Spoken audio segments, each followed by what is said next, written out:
CBS News Miami is commemorating Women's History Month with a nod to Amelia Earhart and her connection to South Florida. That's right. Her story is an unsolved mystery to this day. Attempting to round the world flight, she disappeared 85 years ago over the Pacific Ocean. CBS News Miami's Hank Tester reports how Earhart's legacy lives on here and serves as an inspiration to all women who want to fly.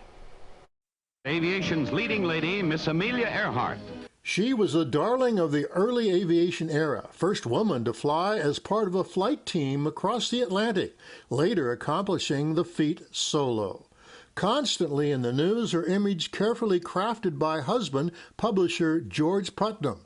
And there is a Miami connection. Amelia Earhart and her navigator Fred Noonan have come to grief. March 27th, worldwide interest when Earhart began a round-the-world flight departing from California, heading west. But after reaching Hawaii and attempting to resume her flight, her Lockheed Electric ground-looped and was severely damaged.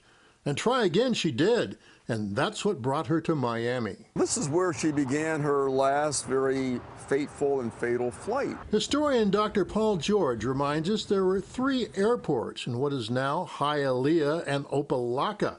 The historical marker notes Miami Municipal Airport was located here. Nearby, Amelia Earhart Park, dedicated to her legacy. A leading feminist advocating that women should be treated, pilots, just as well as men should be treated, should have the same opportunities as men. This is Earhart with her Lockheed Electra in Miami, where she announced the world-round flight was flying east, but her layover here in Miami might have been a forecast of things to come. That's why they thought she was there.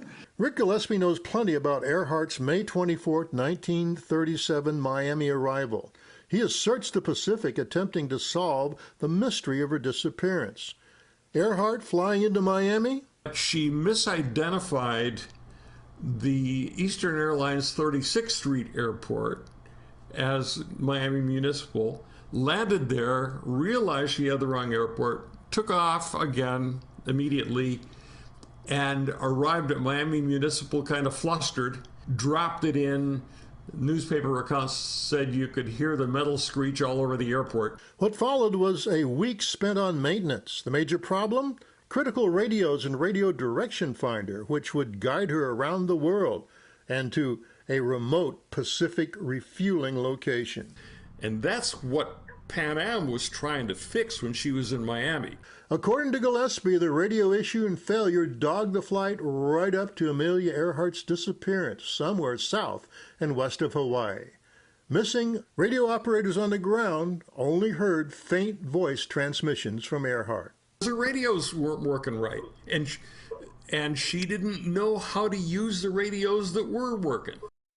Amelia Earhart's arrival and stay in Miami did not go well, but as she departed, she flew into history.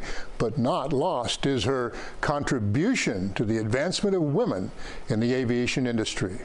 I'm Hank Tester, CBS News, Miami. Fascinating details from Hank Tester. Also